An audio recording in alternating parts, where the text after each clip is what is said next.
Yeah, we're live. Okay, Be'ezrat Hashem. All right, what's in the cover? So there's a couple of things that I wanted to mention before I actually started the class.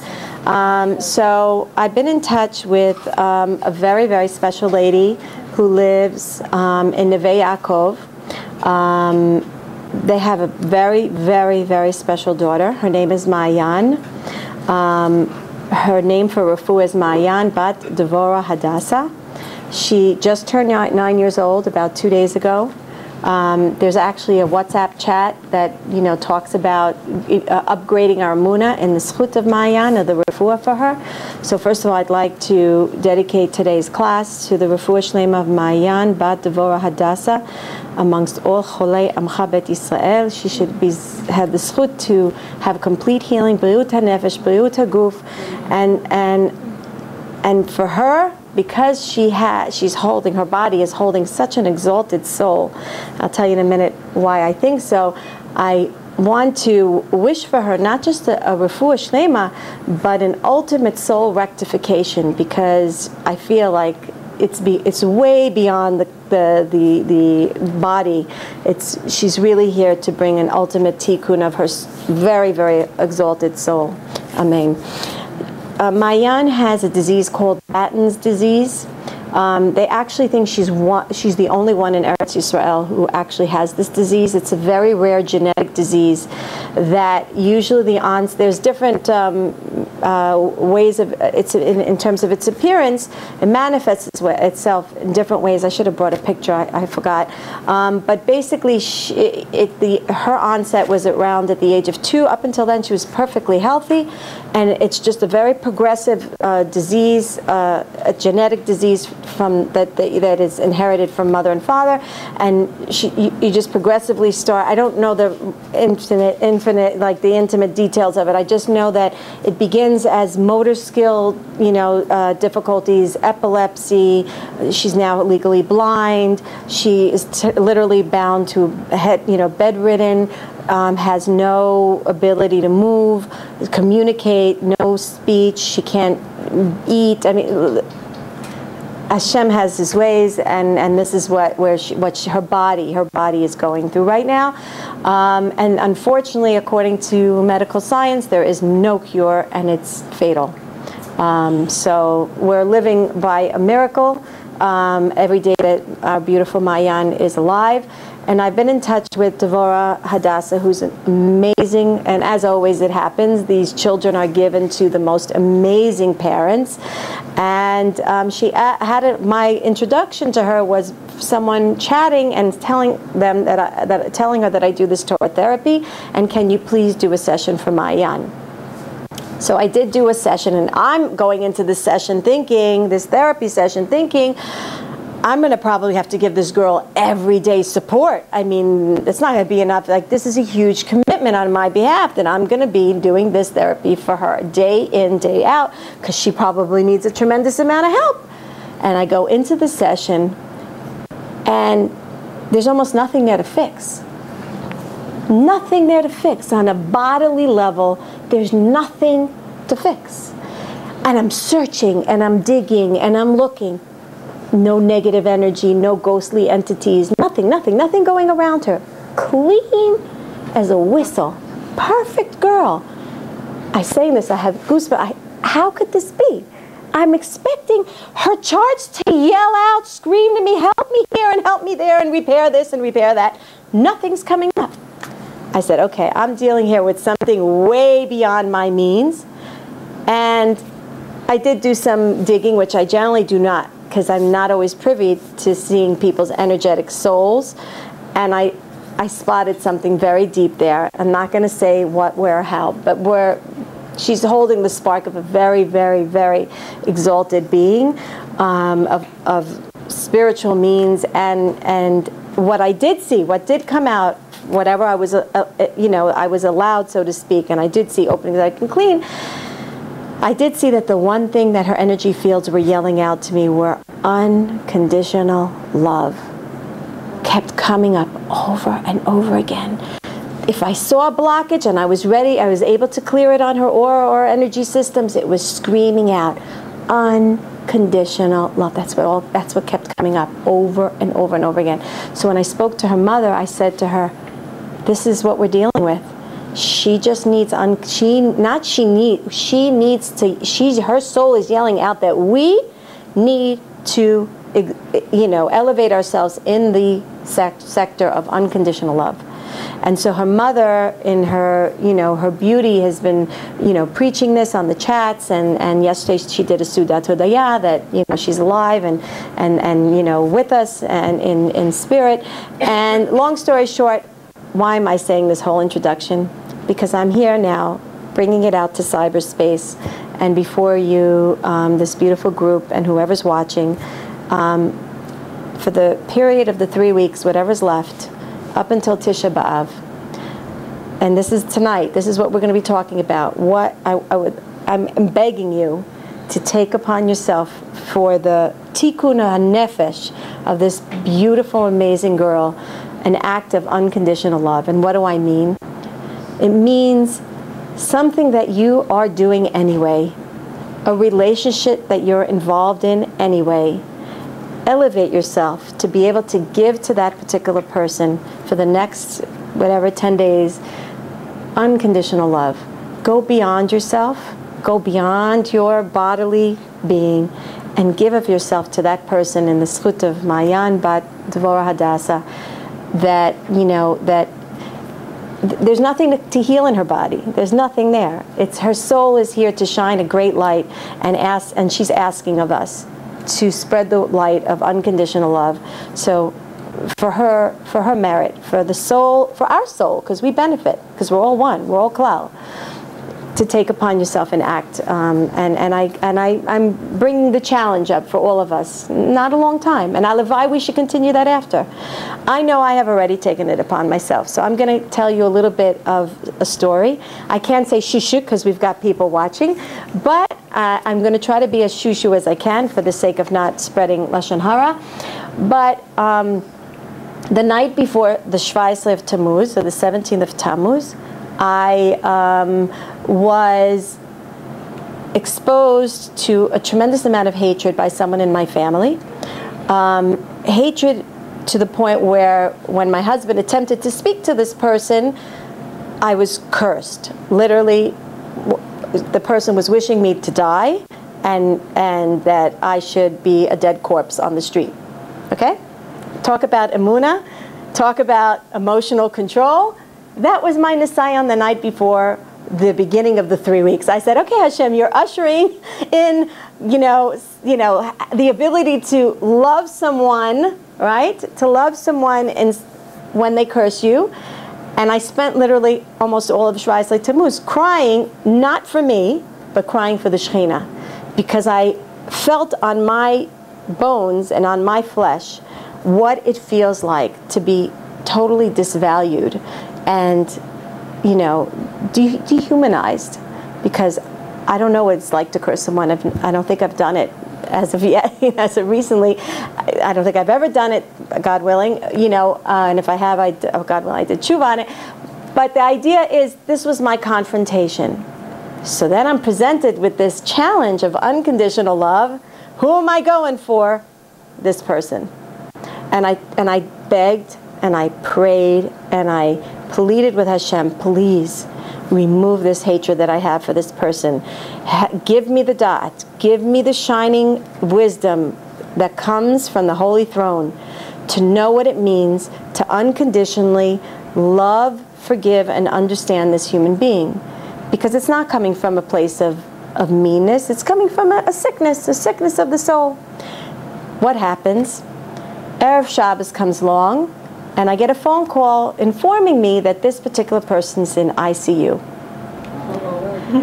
And the first thing I'm like, oh my gosh, did I do this?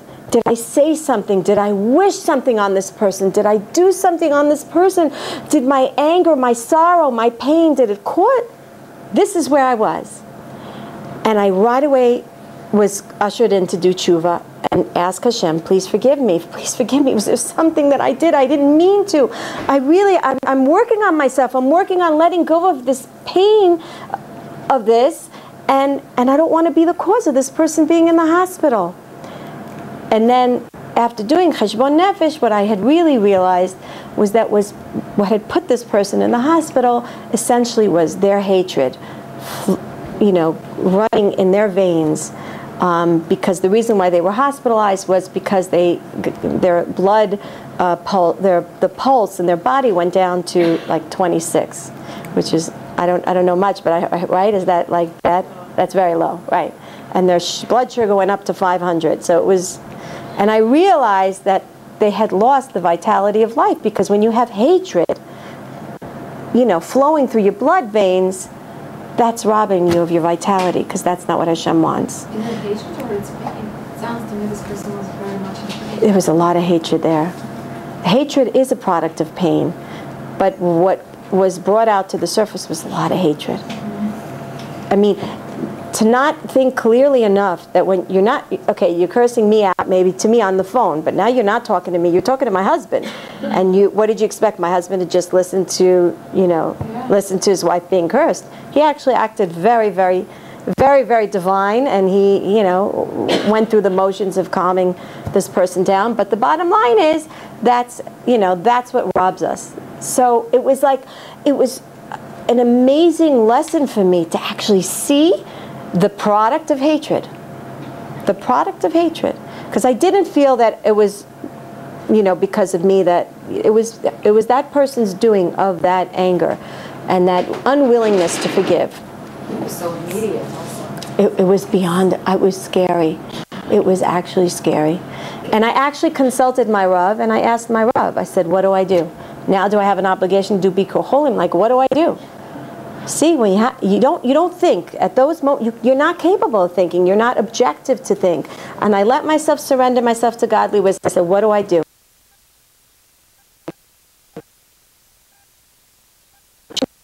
No, yes, you should go. And I said,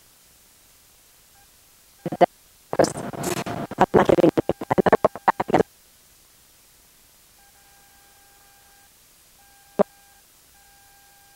But I realized this is not a time for me to think, because I'm not thinking clearly. I have no sechel. I have no brain to be able to logically make a decision. Yeah.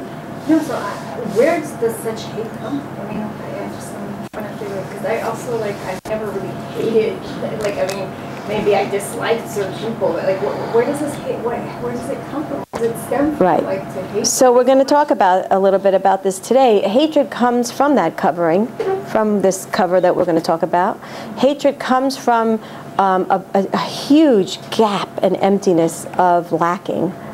When a person is lacking connectedness and they feel the fragmentation of existence, they fall into an abyss of darkness, and there's just, it's a fight to want to grab onto something, and sometimes the only thing you can grab onto is pulling people down, as opposed to letting them lift you up. I don't want to go up there. You come down right here. You stay me. You keep me company right here. And yes, there you go. So that's my story, and that's why I think I was drawn into speaking about what I want to, what Hashem has given me to speak about tonight, about the idea of what's in the cover. So I do want to also mention, Uman, that God willing, we have the zchut to be going this beautiful trip. I have a great group of women who have already registered, and I invite everyone to join August 31st to September 5th, middle of Elul.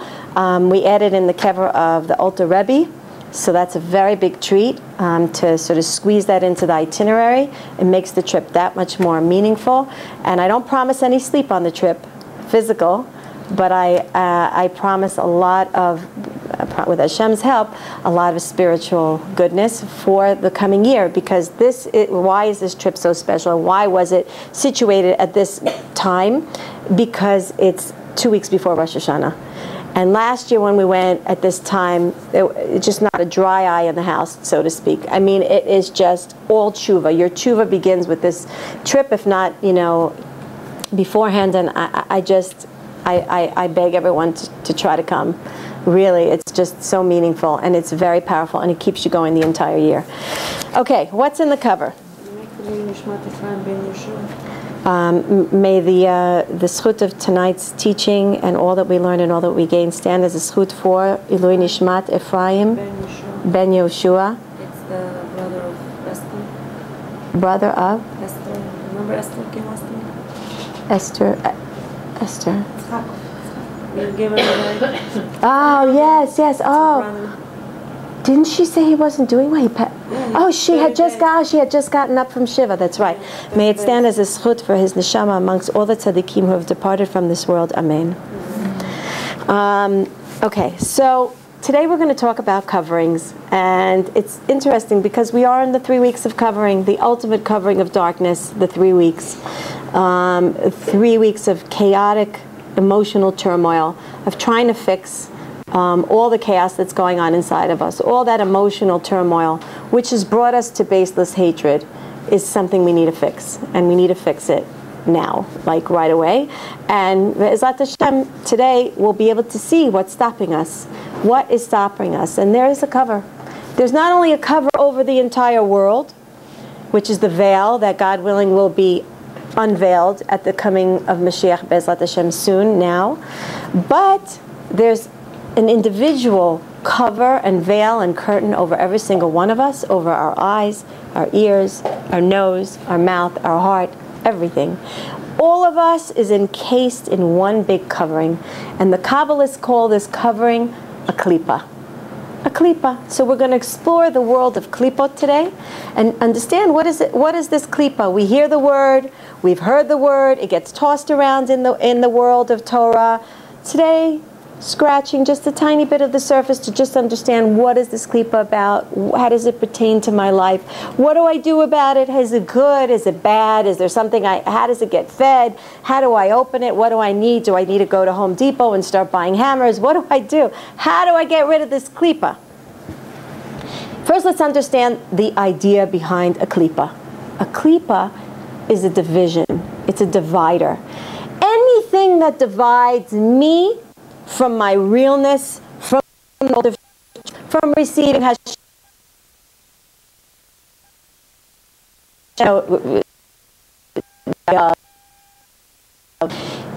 It's from seeing oneness.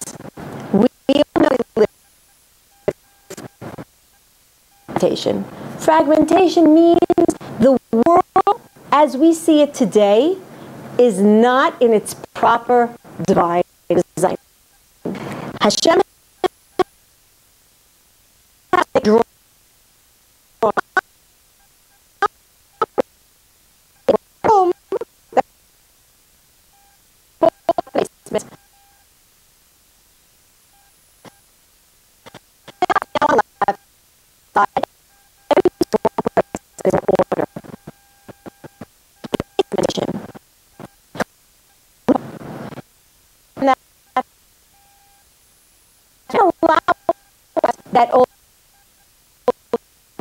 disorder in the world. The klipa keeps us from being still behind the signs. So that's what the klipa does. It keeps blindfold. There's me.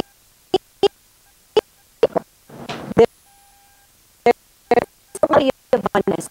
There's unity. There's different realities. There's different causes. There's difference in the ongoingness of life. Locks us into a state of consciousness whereby I also see myself as an independent reality.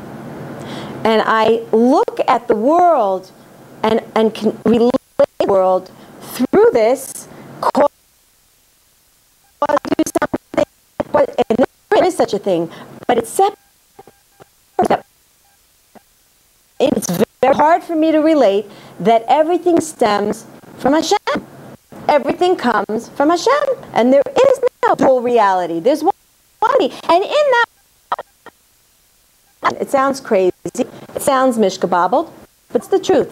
There's one reality in that pieces, but there's still only one reality. And the klipa stops me from being able to relate to that. Are you talking klipa spiritually? Yes. We're not talking about saying a boundary, like it's not a boundary. No. Yep. I'm keeping moving with the definitions, and hopefully that'll all become clear. The klipa, the main birthing path of the klipa, are impure desires. We've spoken about ratzon. We've spoken about properly setting our boundaries to ratzon. Back to this class, I need to refresh them. Bottom line is that impure desire is the thing and for us to function. Is an impure desire.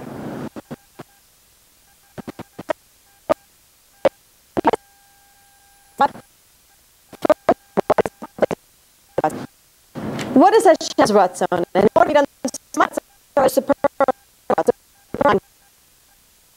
What is Hashem? What is the ratzon of Hashem? I'm going to let you answer. What is the ratzon of Hashem?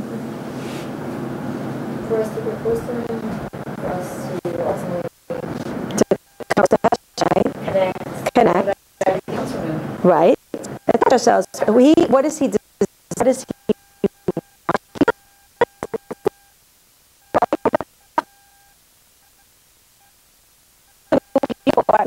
Well, habitat for His presence in a revealed Hashem's will.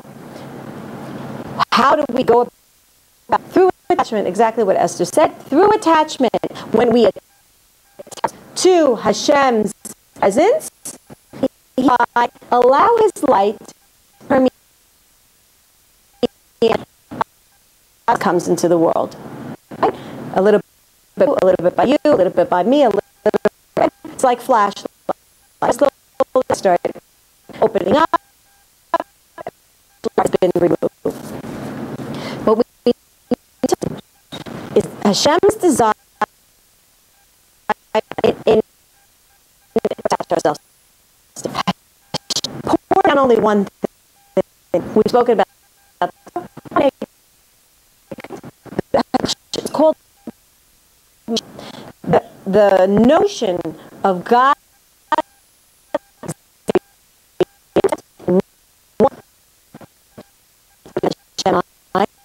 is to enable every one of us to experience delight.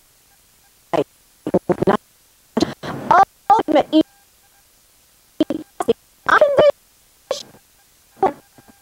not many of us can feel that all the time, but that's the concept of this world. To pour down,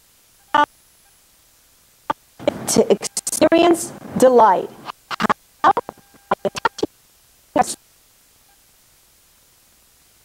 We got it? Impure desire from our desire needs to be aligned with that desire to experience pleasure. So number one, anytime I experience displeasure and dissatisfaction, my desire is not aligned, my will, my receiving is not in direct alignment with Hashem. Hashem is pouring down pleasure. His desire is to give me pleasure. If my receiving is not pleasure, I have alignment, desire to receive His clear. How I go and align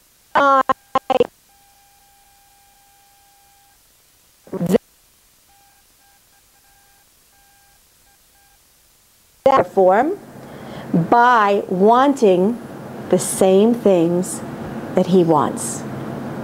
When my desire to receive is exactly, this is a little bit of a recap of in the previous class, there was 2 classes ago we spoke about Ratzon. When my desire to receive is in a direct alignment with the original reason why Hashem wants to give, my will is in line with His will. Which means I receive exactly what He wants to give me in its fullest form, in the form of complete pleasure. Questions? Chocolate. Chocolate. That's misplaced desire. I want sweetness in my life, so I run to chocolate. But ultimate sweetness is what does it say? How does Tehillim depict ultimate sweetness? Ta'amu ura'u kama tov Hashem. Taste it, chocolate. Taste it. Ra'u, taste and see how yummy you are, Hashem. How yummy is your greatness. How sweet, kedvash she'nozel mi'apeh, like honey that drips from our mouths. How yummy your sweetness is. How yummy it is to taste your Torah.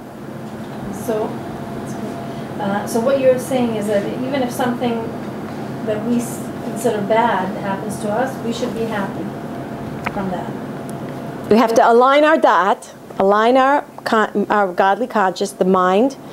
It's not going to happen unless we fill the kippelach, right, with the knowledge of knowing that Hashem does good. I can't accept it as being good if my emotions are telling me something else. But the proper way, the proper way of aligning my mind and my heart and that which I do is first to work on my ratzon.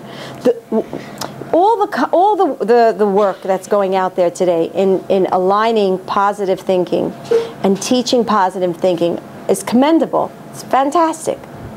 But your mind starts in your desire. This prefaces positive thinking classes. This goes deeper, and it's the number one step to align. You can't work. I hate to say it. I hate to bash the positive thing. I'm not but before you get to positive thinking, you have to first make sure that what you want is what Hashem wants. My desire should be His desire. My desire has to be His desire. Has to be aligned with His desire. Otherwise, I won't think clearly. And what I think is what I feel, and what I feel is what I do. Those are the 4 steps. It's 4 steps. It's ratzon, mind, thoughts, feeling, and deeds. But sometimes we don't know what His desire is. Then surrender your desire to whatever it is He wants. You don't have to know. You don't have to be in a conscious state. You just have to have ratzon. What is ratzon? Ani rotza. I want. Just want to do what He wants. You don't have to know what He wants. Just want to do what He wants. Comes from a surrendering of my ego, which is where I'm getting to with my impure desires. Surrendering my ego. What I want doesn't matter. It's a high level. I'm talking very high level. But what I want, why doesn't it matter? Because ultimately what He wants is for my best. So I should want what He wants. He doesn't want for my bad. He doesn't want to see me, anything bad happen to me. Thank you. Right. He's trying to get me to do the best for me. I don't see it. So if I attach myself by the surrendering of my will to His will, ultimately I gain much, much more than me sticking to what I want. Because what I want is limited. It could be hard, but how many times do I want something? And I'm like, thank you, Hashem, for not listening to that prayer. You can listen to the other 1,000, but that one, thank you for not paying attention to that, because I didn't know. I wanted to marry that guy, and then I find out 10 years later what has become of him. Thank you that I... Right, right. I think we know everything. That's right, and so are my desires. They're limited. I want things. I want the chocolate cake, but do I know that in 10 years from now it's going to clog my arteries and God forbid a person's going to need an angioplasty? Right? But your desire... To have chocolate is really strong. I'm talking about when an idea comes into your head of something that you want, that you didn't think about before ever. Right. That's from Hashem. He's giving you that idea. It's a malbush. It's a cloth. That's what we're going to talk about. The whole idea of klipas is that what we get is always enclosed. That's why you always have to get the hammer and bang it and find out what's hiding inside. That's exactly what you're saying. It's exactly what we're talking about. How to be able to delve and break that peel, break the covering, and look inside, because there's something hiding in everything. Nothing is face value in this world. Nothing is face value. If you're looking and analyzing anything for face value, you've missed your point. You've missed it. You haven't broken the klipa because you haven't seen the realness of it. But it's not black and white, because you can say, I want to do mitzvot. And I'm sure that's Hashem's ratzon, that I should do mitzvot. Why? Because Why do you want mitzvot? Because it earns me eternal life. Ah, ego. Because By the way, I'm with you. I'm sitting right there in your chair. Ego. He gave me 613 mitzvot. Ego. I want to do a mitzvah, so I'm going to earn a better place in Olam Haba? No, I want to do Hashem's ratzon. Ah, that's very different than what you said before. Why do I want to do Hashem's mitzvah? That's why Hashem is doing this. Right, but why do I want to do a mitzvah? Why do I want my husband to sit in kollel? That's the only reason I'm doing mitzvah. It's because Hashem wants me to do mitzvah. So we have to be sure. Wait a minute. Now let's go back to the 7 spheres, the 7 emotional channels. And I have to check myself. I have to check my ratzon according to these 7 emotional channels. What are the channels, right? The 7 lower spheres. My netzach, my hod, my someone help me, my netzach, my hod, my tifer, no, netzach, hod, yesod, malchut, they're missing one. No, Keter's on top. Keter is my head. I'm missing. Today I went over to my head and I kept missing that same one. I'm missing a sphere. That means I have a damaged sphere there. I'm clogged on that pipeline. The bottom line is I have to look. Hod. Do I want acknowledgement to do this mitzvah? So forget mitzvah. Health. Why do I want to be healthy? I have a neshama that I have to keep my body healthy so that my neshama can fulfill its tikkun. So check. What if I have no... Check. So we have to check. So we have to check. I have to check my hod line. Do I appreciate my health? Maybe the reason why my ratzon is not fulfilled by being healthy is because I don't appreciate my health. That's hod. Netzach. How much do I feel connected to eternity? How much do I use my body for eternal needs and fulfillment when I have my health? Do you understand what I'm saying? This takes a lot. It's much deeper than you could actually. We could sit here and analyze every single one of our desires and pull it through every single one of those 7 channels. And I'm telling you, I know I've seen a pgam, a damaged pipeline somewhere in that ratzon on one of those 7 lines. And that's why it would affect... And that's why it would affect, yes, having my ratzon fulfilled. Is not directly right. It's not directly aligned to fulfilling Hashem's ratzon. Because if a person, we had this, so to speak, argument last time, if a person's ratzon is directly in line with the reason for Hashem to give the person that which they want, they're going to get their ratzon. They're going to get their ratzon. What would make it in line? Again, those 7 spheres. Hod. Somebody's got to look up in a book here. I've got to find out what that gevura. No, though that chesed, gevura, tiferet are the first. Those are the first. No, it's look it up. It's hod, netzach, yesod, malchut. No, I don't think it's tiferet. No, maybe it is tiferet. Yes, maybe it is tiferet. It is tiferet. Go look at. Tell me what the seven lowly spheres are. I should have written it down. The bottom line is we have to check every single one of them, and maybe we should do a class of that one time and really analyze. Take as an example each one of our ratzonot that we feel aren't getting fulfilled, and look at it. And that's bedek bait, as they say. That's homework to see, am I really in line with the reason why Hashem should give me health, should give me parnasa, should give me a good marriage, should give me, children, I don't know, whatever, right? I need to look at it. It needs to be analyzed. But the first step is to first have the dot, to have the understanding. No, those are the 3. Those are the 3. Hod, yesod, right? Hod, yesod, netzach, malchut. I'm missing a couple. All right, forgive me. The 7 spheres? The 7 spheres. It says Chochmah, Bina, Dat. Those are the first 3. Gvura, Tiferet, Netzach, Hod, Yesod, Malchut. That's what I was missing. That Tiferet, the balance, right? That's what I said. Right, sorry. My daughter knows better. Okay. Bottom line, I don't want to get stuck in this, but the bottom line is the impure desire means that I want to take what Hashem wants to give me, Hashem's will. What does He want to give me? He wants to give me pleasure. I want to take that pleasure. Impure desire means the klipa is born in. Take that desire, take that ratzon of Hashem's to give me that abundance, and keep it for myself. The buck ends here. You gave me $1, it stays with me. I don't want to give it away. Egocentricity, selfishness is the greatest klipa, the toughest wall to break. And that's what we have to check most of all on those 7 spheres. Where is, what? I'm sorry, And selfishness, it's the same thing. Selfishness, my desire to take from myself and not move it along. We are conduits. We are pipelines. Ratzon, we've said before, is the word tzinor. Take the Reish Tzadik Vav Nun, change it, it's tzinor.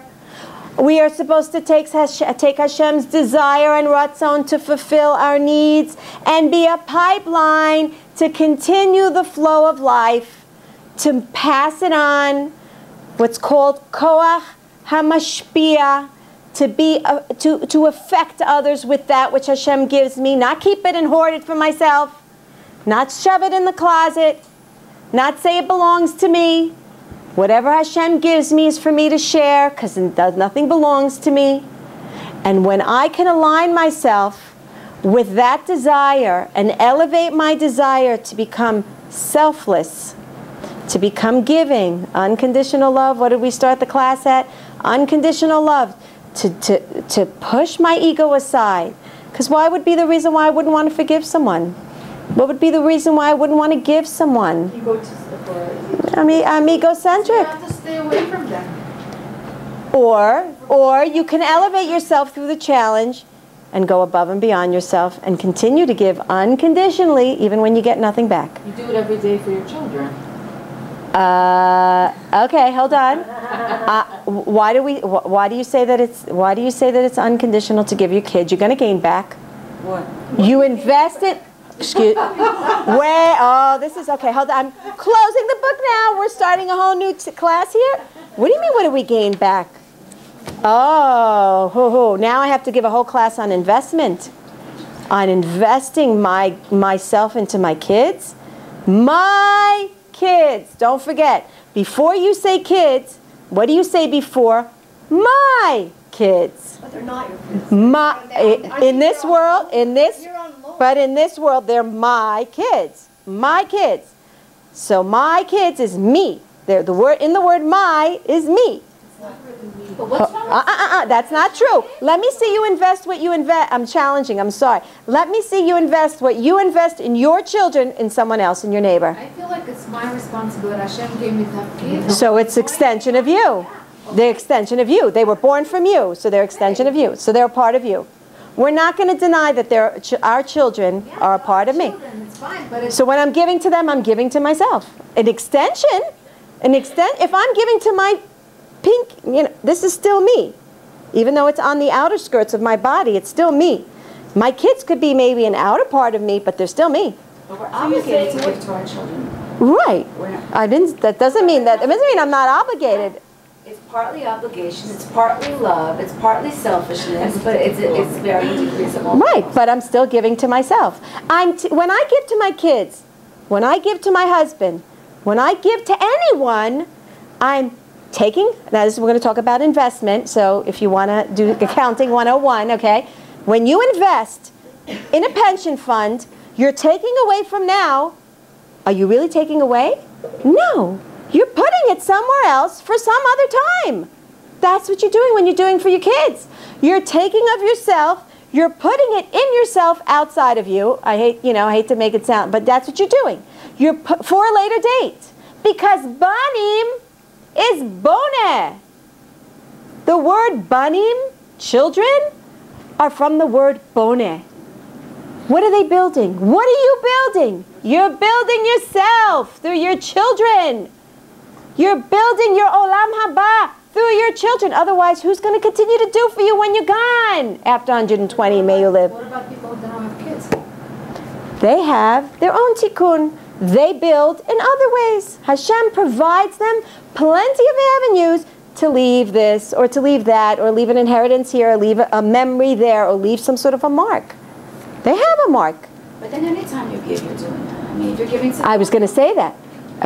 But do I say, I do say my friend, but in quantity and in quality, how much do I really give to someone else? I give mostly to my kids. And that's where I get the most frustrated, by the way, right? Because I know I give so much of them and I, so to speak, don't see it back. But you're building something. You're an architect. You're in the process of designing your holy, eternal edifice. You're Abad and Shemayim. You don't have to see the results. An architect doesn't always sit there and watch as the construction workers are putting up brick by brick by brick. He knows that one day he's going to see the fruits of his labor. Now, sometimes you invest, and it appears to be in a lost investment, cause, right? Nothing goes to waste. Nothing goes to waste in this world. I'm totally stuck on my first 5 lines of this class. We're never going to get this class done. But the concept is that you're investing, you're taking of yourself, and this is where true emotional health lies.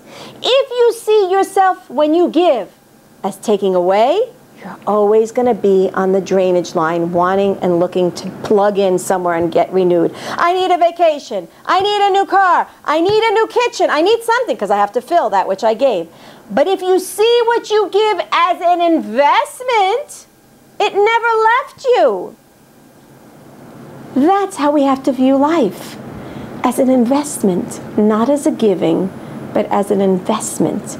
I'm getting back everything that I'm giving.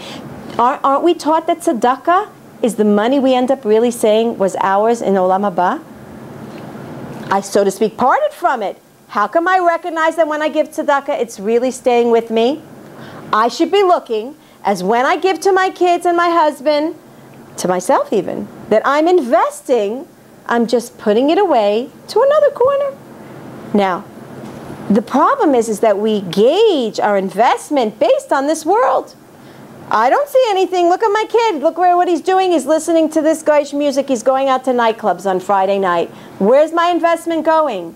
Lo alecha melacha ligmor. Hashem says, invest, desire, want to do the right thing. But I'm not telling you, I didn't give you a due date or a product list that you need to produce. You need to have to invest. Your job is to invest. Your job is to give. Your job is to be happy in the giving and unconditionally continue to give in spite of everything. Let me take care of the rest. Why am I doing anything? Do I have the power to make a Rebbe of my child? How can I make a Rebbe of my child? What am I able to give them? What chokhmah? What da'at? What can I give my kids? I'm myself getting constantly filled. I myself am in a damaged place. I can give something to someone else. I can't give anything to anyone else. I could just invest. I could just properly align myself with the desire to do Hashem's Ratzon. I'm an agent.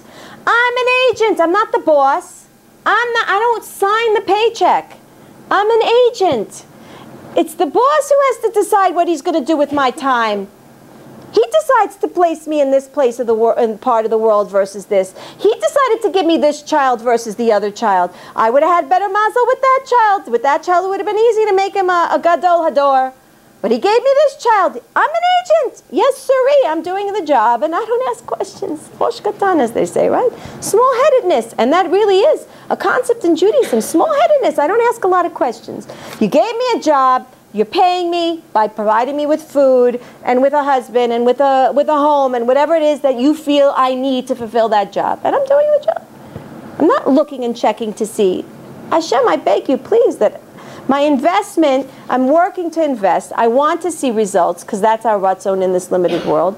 But I understand. I'm giving up my sechel. Again, the ratzon of my ratzon needs to be to align myself to want to do with that which Hashem gives me, what He wants me to do. Not what I want to do. What He wants me to do that which He wants me to do with it. That's ultimate. That's ultimate aligning. And that, let me just finish the idea, and that breaks the klipa. Because the klipa is basically a second skin. It's an encasement of what Hashem really wants for us. So when we're saying that we have a desire for chocolate, to go on vacation, I didn't say, again, I'm not here to say don't eat chocolate. I'm the #1 fan. Invite me to chocolate cake. I'm there. I'm not saying not to go on vacation. I love vacations, love the pina coladas. It's great. Kosher beaches, fine. Women here, men here, no problem. Women lifeguard, right? I don't have a problem with that. I don't have a problem with that. But that shouldn't be the be-all, end-all. The bottom line is that my desire, if I am fulfilling the reason why I'm here, and I'm with Hashem, I have pleasure all the time. Because that's what He wants to give me. At the end of the day, if I attach myself with His will, and His will is to give me desire, give me pleasure, then I'm in a delightful, blissful mode all the time. Not ideally. Any attacking tomatoes? No, I mean, the truth is it can elevate, whatever desires you have, it can elevate it to the good. I think sometimes That is. people want to go on the vacation. That's exactly I said, Ryan, I said go on vacation. If you have an extra ticket, I'm coming. He wants to go. I want to go on vacation. I said to go on vacation. I said, but that shouldn't be where my delight. If I go on vacation and I'm yearning to just go on vacation, it means I'm not seeking shepping nachat and desire from what it is that I'm doing now. Why? Because I don't see the results of my work. That's ego. I don't see the results of my work. I'm working, I'm doing schnitzel, I'm doing baked ziti, I'm frying it to the exact temperature they want. I'm putting the amount of cheese they like in their baked ziti, and they're still complaining. I don't want this. I want to go somewhere else. It means I'm not getting desire. But wait a minute. Hashem's ratzon is that I should do from the goodness of my heart with simcha, because I'm providing. I was sent down here to provide for my kids, and I'm providing for my kids to the best of my knowledge. My best of my ability, my knowledge, my kohos, I'm doing it.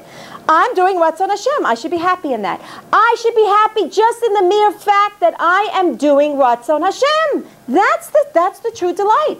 The real truth, that is ultimate delight. I'm doing my job. I know, but nobody said that it's not easy. In other words, like for example, Pesach preparations, we're doing Hashem's Ratzon. We're working hard, we're doing this and that, we're doing ABC, trying not to right. Like whatever, our kids are like, whatever, working with this whole situation, but nobody said that it's not easy. In other words, what I'm trying to say, it's not easy. It's nice and ideal, but in reality, we have emotions, and we have a goof, and we have all these things that are pulling out. But isn't it good to know? But isn't it still good to know? Isn't it still good to know where ultimate pleasure lies? Where ultimate delight lies? I didn't say I'm not there. Don't you want to be a fly in my wall and see how many times I scream? And my daughter's here, unfortunately, to testify for that. It happens. I know we're human beings. I do the same. Do you think? Why did I cry half of a day on the 17th of Tammuz? Because I was in pain. Someone cursed me. In other words, you were disconnected. Yes. And so what? Yes. And my crying and my pain, God willing, hopefully broke some of that. But I'm telling you, if you're not on the battleground, I hate to say it, if you're not out there fighting for your emotional health and your happiness and your ability to connect to ultimate delight and being alive and being in this world and fulfilling Hashem's ratzon and fulfilling the better, understand. Let me just zoom out a little bit. Hashem's ratzon, ultimately I benefit from it. Because what does Hashem want? My ultimate tikkun of my neshama, so I could bask in divine light for eternity.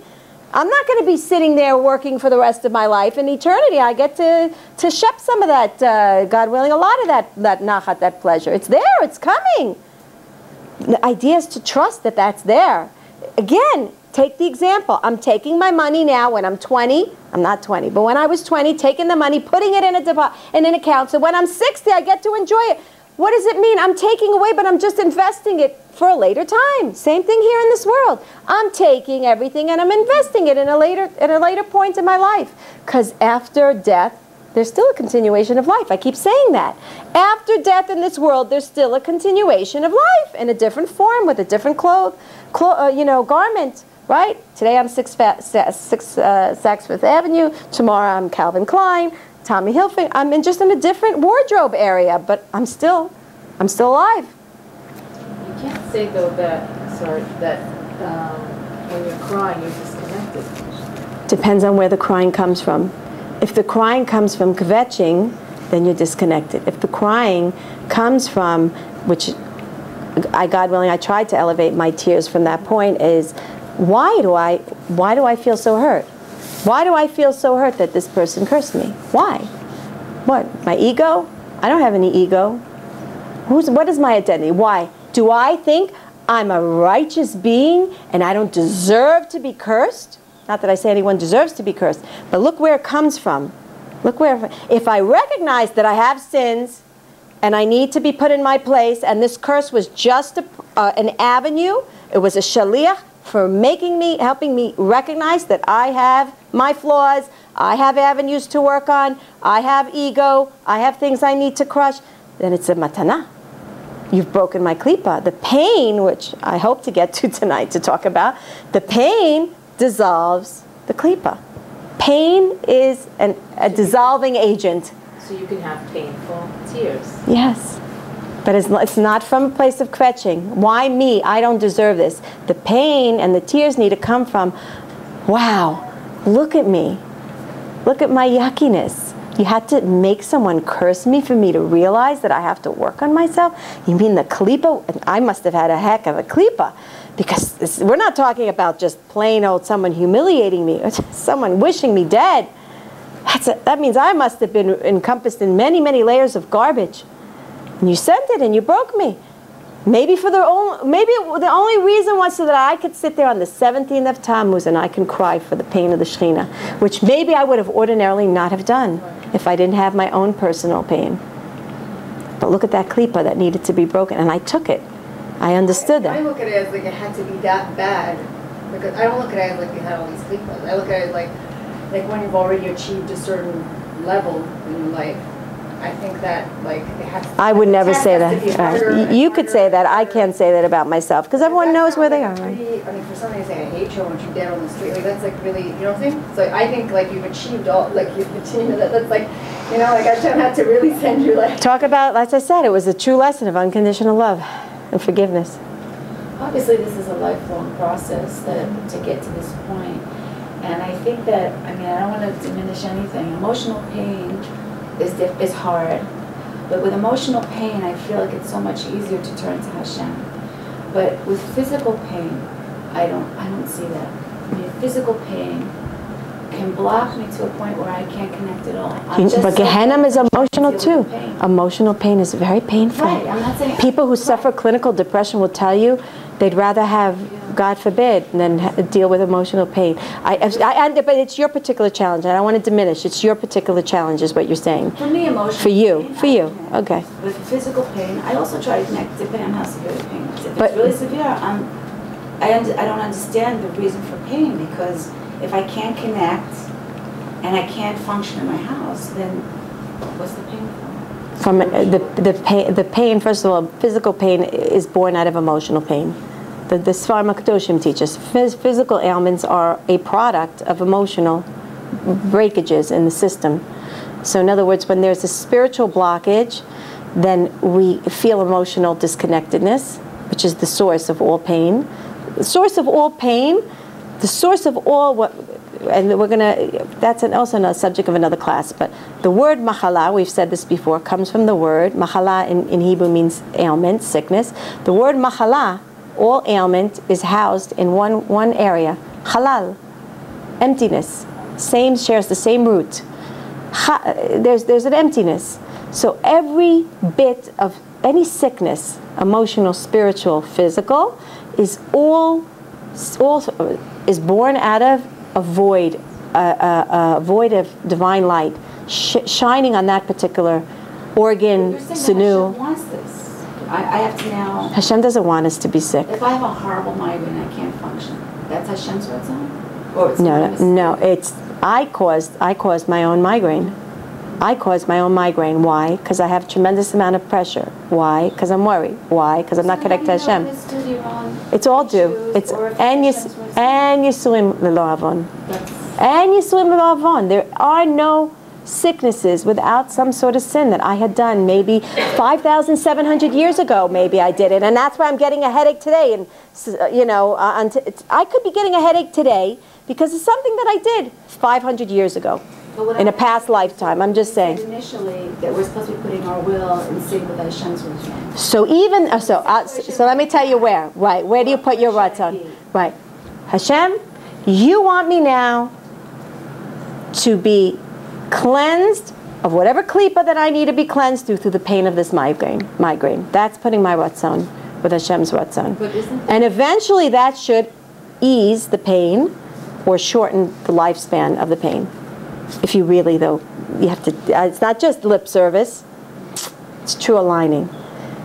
I'm just going to say this. When I find myself on the couch because of my MS relapses, and I can't do anything. There's a million things to do, and everyone's running around the house. Her husband's this, and he's hanging up the laundry with, like, inside out, and I hate when people hang shirts inside out. I hate it. I cringe. And he's doing everything wrong, and he's putting the whites with the blacks in the same wash, and oh my gosh. And there's grease on my pot, and I usually scrub everything down so that I go on the pot, and I hear, like you can actually feel the cleanliness on the pot, and he's just not doing it right. I love you, but you don't clean the dishes properly. And, thank God you clean them, but you know what I mean? And everyone's running around, and I'm like, but why can't I just get up from the couch and just be part of that balagan? Hashem wants me to serve him from my couch.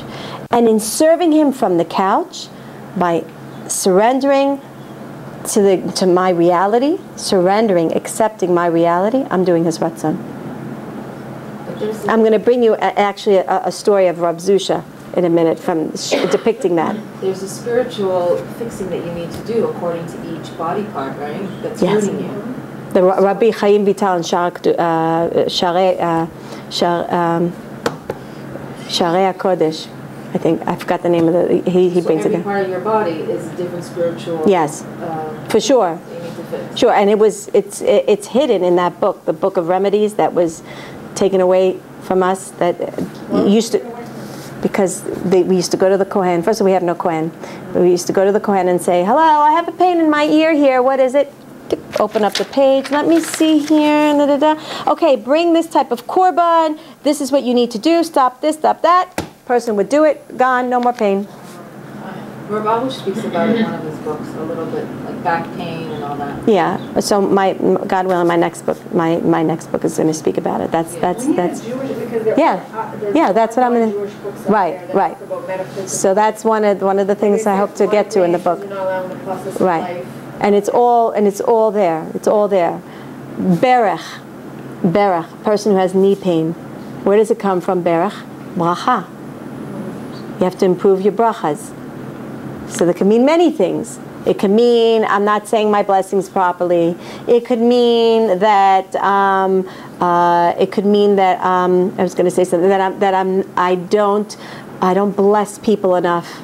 I don't accept their blessings. I mean a lot of things, but the core is in Gibi and Bracha. I suffer from knee pain. I think it's called tennis knee.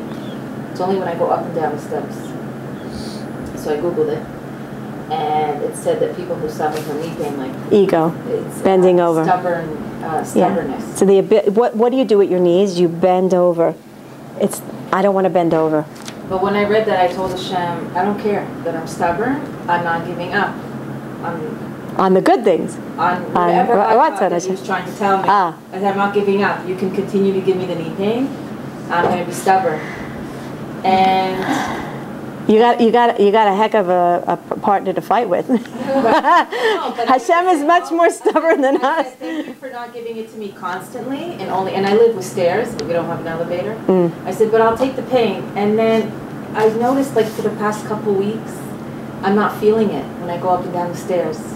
Oh wow, Baruch Hashem. So it's hard for me to relate to you because I don't know the whole scheme of the story, but. I haven't given up yet on what I'm stubborn on. Wow. The knee pain is gone. It's not. So maybe you reached a different level where you didn't need it, and now you're more in touch with the reason. Right. I was just going to say, yeah, you're more in contact with the reason for it. Yeah. Anybody else want to say anything? I'm not going to get to this class. I don't know how long have I been speaking. I just want to clarify. If I understand what time is it? 5 to 10. Oh wow. I've been speaking a long time on 5 lines. Okay, You yeah. said that Hashem gives us things and we have to align it with our Ratzon. Yeah. If we don't understand why the difficulties come and everything, how can we align it the proper way? Surrendering your da'at. Wait, let me just ask you a question. And when we understand something, I got it, I finally got it, I understand this. Do I really got it? There could be another Shivim Panim LeTorah. There could be another 70 ways of solving that same thing or understanding that same thing that it took me 5 years to finally crack the code and understand. So even if I think I understand something, I understand nothing. Right. And I only understand it from this world's perspective. I don't understand it from the godly perspective, which is infinite possibilities of understanding. So why am I saying it to you? Don't look for understanding, because even in that understanding is a very small piece to that puzzle. The idea is to surrender the fact that you don't understand. And even so, I'm still going to do your will. I don't have to know what you want from me. I just want to do your will. And trust me, when you surrender your limitedness and you give it over to Hashem and you say, I don't know what you want from me from this situation, but whatever it is that you want me to do, I'm there. I'm your I'm the soldier on the front line. I'm there. I'm ready to go for the battle. I'm ready to fight. Whatever it is you want me to do, I'm doing. Trust me, you can be rest assured that next step that you take is Ratzon Hashem, even if you don't even know what it is. Because you have at this point emptied yourself. Empty. I'm completely empty of what I want. I don't know what I want. And even if I think I know what I want, I don't think I'm even connected to that knowingness, because that knowingness is probably in falsehood and encapsulated in many klippas. So I'm giving over my Ratzon to you, Hashem. When you give over, and that's why before we do anything, say Ratzoni Kirtzoncha, whatever it is that I'm about to do, let it be with you. Let it be what you want me to do, Hashem. I don't know what I'm about to do. Do I know if the school that I chose for my kid is the best? I don't know. But I just want to do what you want me to do, Hashem. Lead me, guide me in that path. Remove the ego, remove the selfish desire, remove the idea that you think you know better. You don't. I don't know better than Hashem. I don't know what the proper way of where my next step should lead. I don't know. Come from that place, and I'm telling you, I can almost say with some sort of level of confidence, the next step that you take is Ratzon Hashem. All these meditations that are coming out, what is it talking about? Quieting your mind, quieting the outside world. Remove the disturbances. Take away what you think you know. Take away what you think you connect to. Remove it. The next voice that comes to your inner is the voice of your soul. So we're just quieting what it. What about the hishtadlut that you have to take towards a certain... I said, first, empty yourself out. I don't know what I'm supposed to do. That's when people get stuck. Because they're so busy. And they We don't have time to can't quiet, get home. right. You have to remove yourself and just go somewhere where it's quiet. Like go to a park, go to that beach. Right, or go in the room, go in the bedroom. There's locks. That's why Hashem created locks. We lock the door, and they're banging, and we're locked. Mommy's busy now. She's changing right now. They usually stop when they know you're undressed. I'm busy right now. I'm getting dressed. Doesn't that usually stop you guys? Or I'm in the bathroom. Those two things work very like a charm. No? You usually it works. Mommy's dressing now. It's inappropriate for you to come into my presence right now. How long does it take you to get dressed? I have many layers of clothing, but it's 90 degrees. I still have many layers. I changed my hat for the 10th time. The bottom line is just right. No, but what I'm saying is like remove whatever you have to do. There's no noise, you know. Then leave the house. Leave the house, right? You can leave the house. I always say there's a reason. Going out in nature really is there's a huge opening for the mind, body, and soul. But you're not talking about if you're going through a hard time to not do tshuva and figure out why you're going through that. Why what? I'm sorry. If you're going through a hard time, you're not saying not to do tshuva, not to analyze and say, okay, why am I going through this hard time? Maybe I need to do tshuva. You're not talking about that. First of all, tshuva cannot be done from a place of why. Why is a complaint. Why automatically puts me in the right and Hashem in the wrong, or me in the right and the other person in the wrong. We don't ask why. But what about not why, but what about what do I do? So I was just going to take the Hebrew word lama, which is why, and you take the emphasis and you put it on the lamed and you say lima. Lama is why. Lima, you take the same question, you say for what. Lima means for what. That is a Jewish question. Jewish question is not why, it's for what. What do you want me to do with this, Hashem? How do you want me to go from here? When you say that, you say, I accept what's going on with me. Now what? Now what, right? Now what? There's no fighting in the reality. That's hugging the reality, saying, okay, I got it, I accept it, now what? What do you want me to do with this? Look at this mess. And it could be something that you need to fix personally. Oh, gee, always something I need to fix. If it's presented to me and I'm bothered by it, what does that mean? I'm presented with something broken. I'm presented with something broken. I want to fix it. Now what? What do you want me to do? What glue? Epoxy? Elmer's? What do you want? What kind of glue what do I do? Do I, weld it together? Do I piece it together? Use Scotch tape? What do you want me to use? How do you want me to put this together? And that's what I tell. That's my particular way of going through brokenness. Is okay. You put this in front of me. I said, what do you want me? And I say that you can't keep me in this broken place. You can't keep me. I actually said it. You cannot keep me in this broken place. I'm a wreck. I'm a mess. I can't function. Where do I begin to pick up the pieces? Show me, guide me, shine a flashlight here. I'm in complete darkness. Don't leave me here. I'm not leaving here right now unless you take me out of this darkness. I won't leave. I can't continue to exist in this brokenness. I can't. And you can be rest assured at that point when you just present yourself in that broken state. Hashem will say, here, you left your eye over there and you left your nose over there, and here, start putting the pieces of you back together again. And we all are living in that existence, whether we are conscious of it or not. We're all shattered. Just the fact that we're in this world of klipot, of encasement, we're shattered. Everything we touch is broken. Everything we touch is broken. That's tikkun olam. That's why we're here. We're handyman. We all have the tool belt, and we all have fixing to do. Everyone.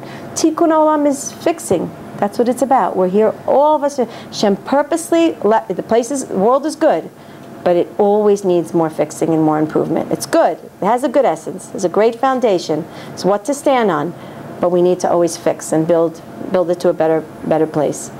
Like I was speaking to someone today. She says, but I don't understand why this happened to me. I worked on that. I cry in front of the in front of the kotel. I already connect to the Shekhinah.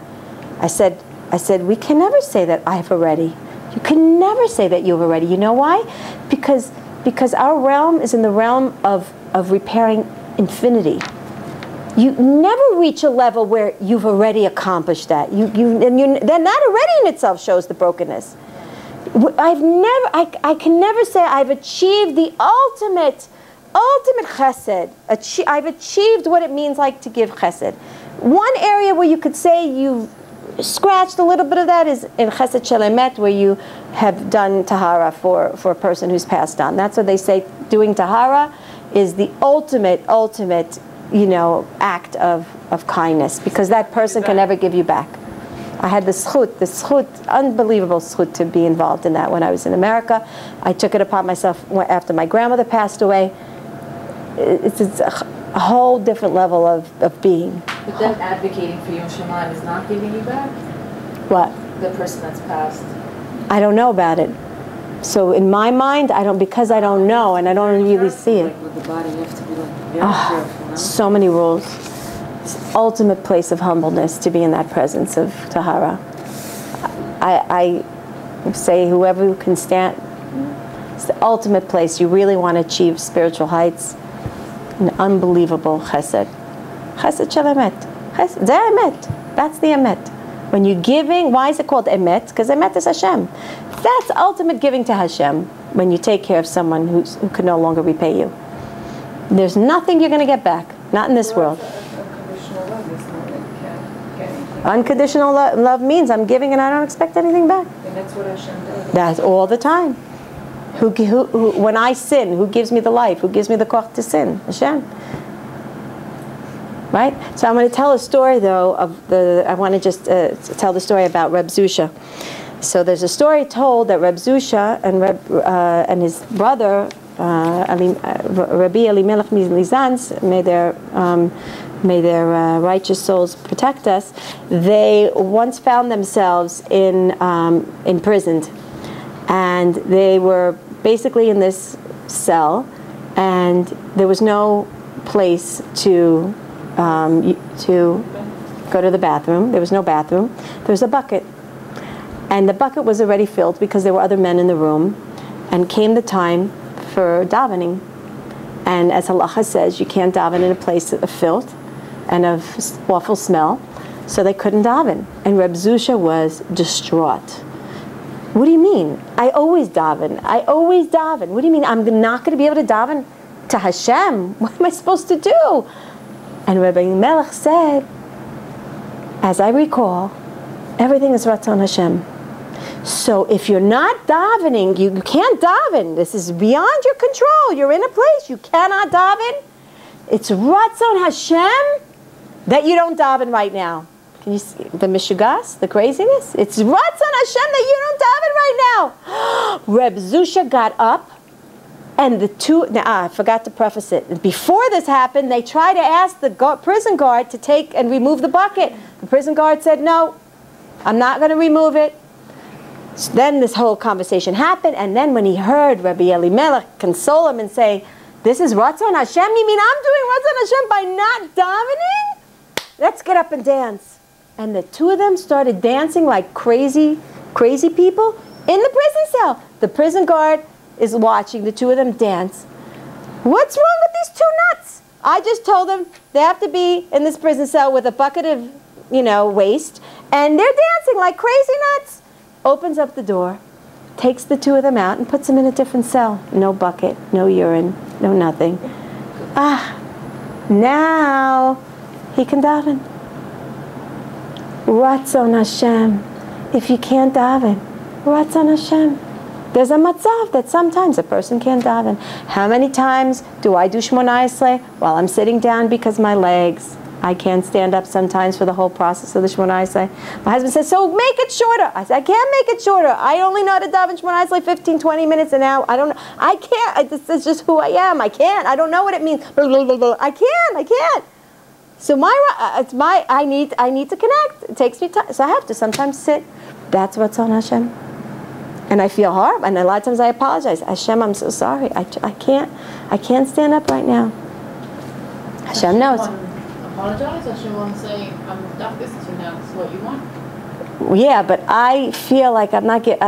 It's again in my limitedness. I feel like I'm not giving cover to the Shechina. Shechina's coming, taking out the time to come to me to listen to my tefillah, and I'm sitting there.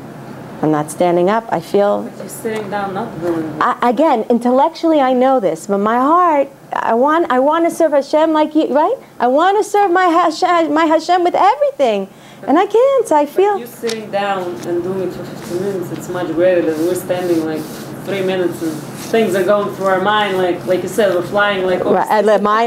Trust me, in the 15 minutes I've been to Alaska, I've been to Hawaii, I'm on the Pina Colada Beach, I'm doing a lot of things, unfortunately. I have plenty to do with my brain that align myself, there's a story said, the Baal Shem Tov once, they finished the Tefillah of Shacharit, and he goes over to one of his disciples and he says, so how was it in the Bahamas, so to speak? The disciple says, what do you mean? I was just here with you in the shul, davening. He says, no, but I saw in the upper realms that your mind was really in the Bahamas. I'm saying Bahamas, who knows if there was whatever, but you know what I mean? Sure. Yeah. You see, we are where our thoughts are. That's the teaching of the Jewish psychology of the Baal Shem Tov. You are where your mind is. So that's not a chokhmah to daven 15 minutes is what I'm saying. It's to be there for the whole time. There are times when we have to humble ourselves. Like I remember, I gave birth the day before Yom Kippur. I wasn't allowed to fast. I'm saying, like, what? Not fast? Like that's just weird. Like, what do you mean? Right. I would feel like a Russian the whole day. Right. Yes. See. But you have to humble yourself. It's Hashem's Ratzon. Right. Fast. Right. In fact, and that's why there are halachas. Right. That's why there are laws saying how to fast, so to speak, without fasting. Right. Yeah, what to do. Right. Of course. So I'm just saying, it's like. You're 100% right. Judaism is all about balance. It is. I mean, I think when people are not balanced. Etz Chaim. Or- It's called Etz Chaim. We're supposed to live with it, right? Etz Chaim. It's a place, right? What does the Torah teach us? It's Torah is to live by, not to die by. It is for life, for sure. But we all have our shtick, right? We all have our places where we struggle with our desire. Here, I want to feel like I'm giving you kavod, Hashem, by standing. Hashem's saying you're giving me plenty of kavod by sitting. Because I know that you can't stand because that's where you are. So I know it. It's not like you don't want to stand because you don't feel like it, and you can't. So okay. I'm saying that I identify as a can't stand for so long sometimes. So in such a circumstance, is one supposed to say, "Dafka setting"? Should one feel? So I'll tell you what my Rav said to me: if your concentration is disturbed by standing because you're in so much pain, then it's better for you to sit and concentrate than it is for you to stand and be in so much pain and say, okay, when am I going to finally be done with this tefillah? Turns out better and worse is one thing, but the mindset I'm referring to. Right. What do you mean the mindset? How does she feel? Like you're feeling, or you're describing a feeling of feeling like your body Hashem is not complete, as opposed to the fact that here. But it is. But I'm saying to you that it is complete. It is complete for sitting down. It is. It's just a shtick. It's this. Yes, that's what I'm saying. It's my scratch in my brain. It's a scratch in my brain that's telling me that I, feel bad and, so to speak, I'm apologizing. But it's my problem. That's my. You see, that's almost like my ego. Like I want to serve you from here. That's my ego. Serving Hashem is not about what I want to do. It's about what Hashem wants me to do for Him, so to speak. He doesn't need anything, but so to speak, what He wants me to do.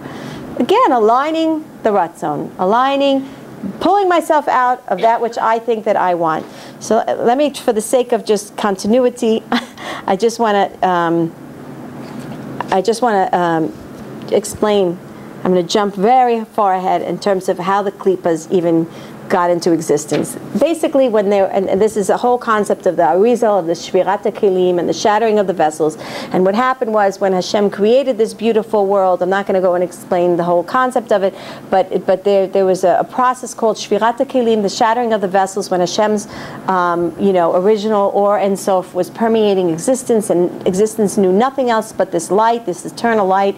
There was a shattering of the vessels, and basically the vessels, which are the pipelines of the spheres as we know it today, shattered, and a lot of this light, the light actually of the 7 lower emotive channels, the 7 lower channels of the sphere, they actually broke and scattered into the world. We're here to actually redeem these original, we spoke about the 288, we're here to redeem these original 288 shattered vessels, which have now divided into many, many other sparks, but they're sourced in the 288.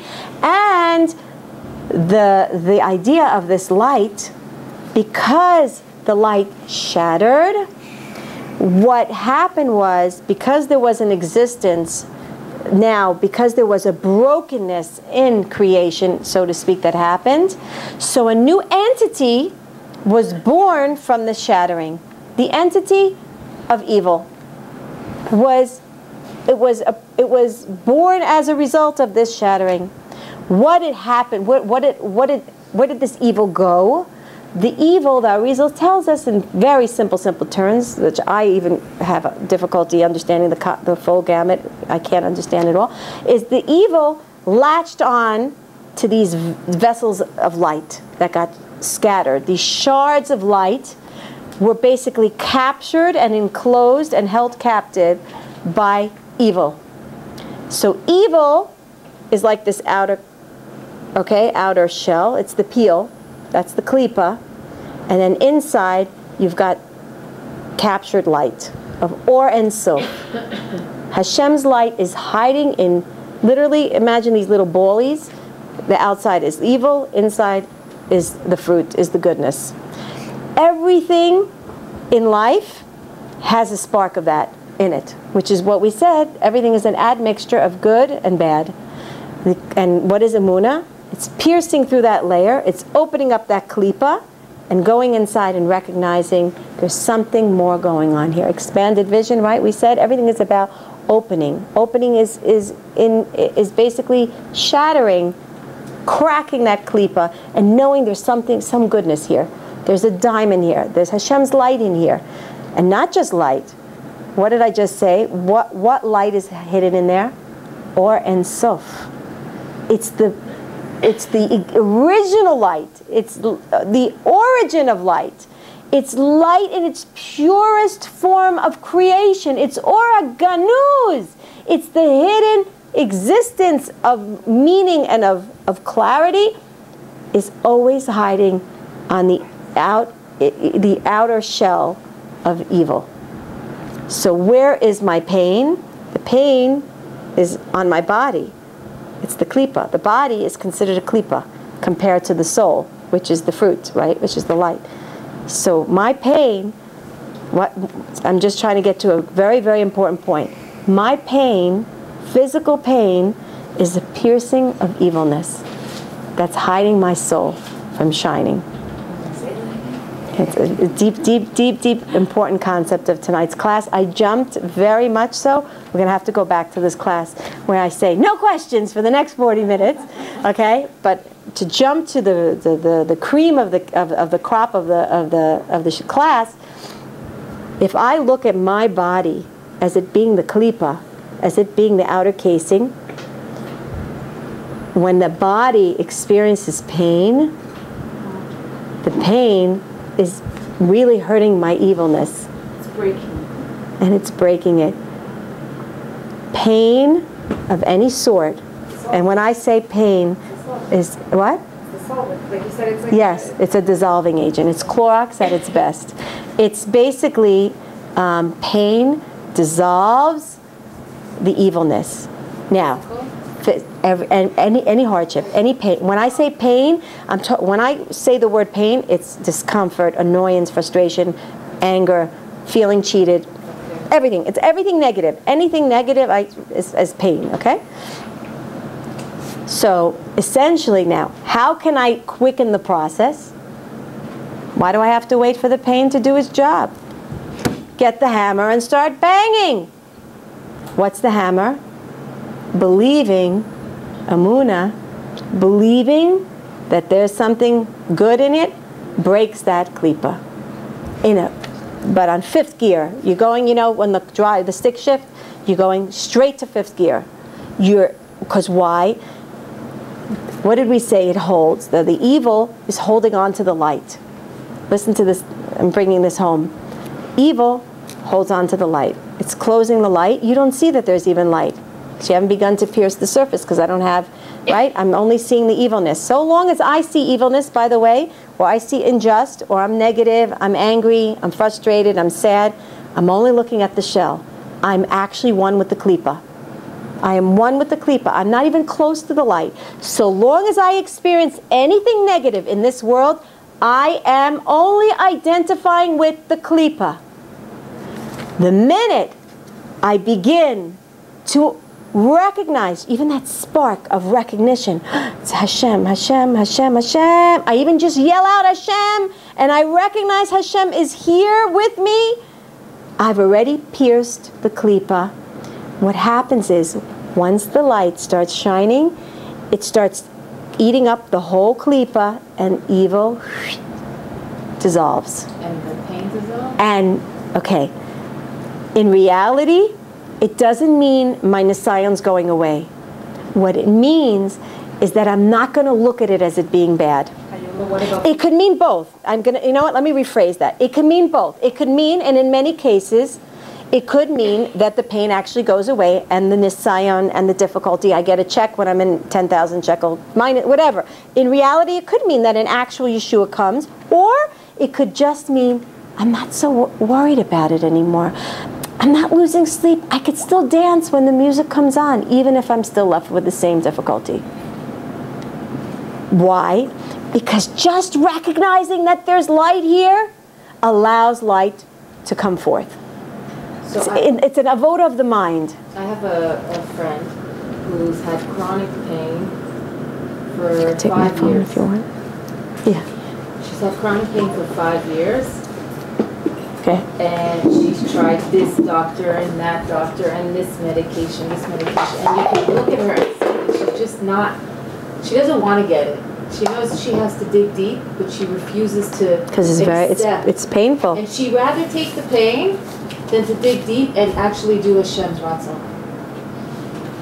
So, is there a point that you're trying to get me to say something about it's it? just, it boggles my mind, like how somebody is so stubborn that they rather take the pain, like even people who like lower back pain, chronic lower back pain, Right. instead of doing the work and the inner work. And there's so many people that just don't, they rather just pop a pill and. I agree with you. I agree with you.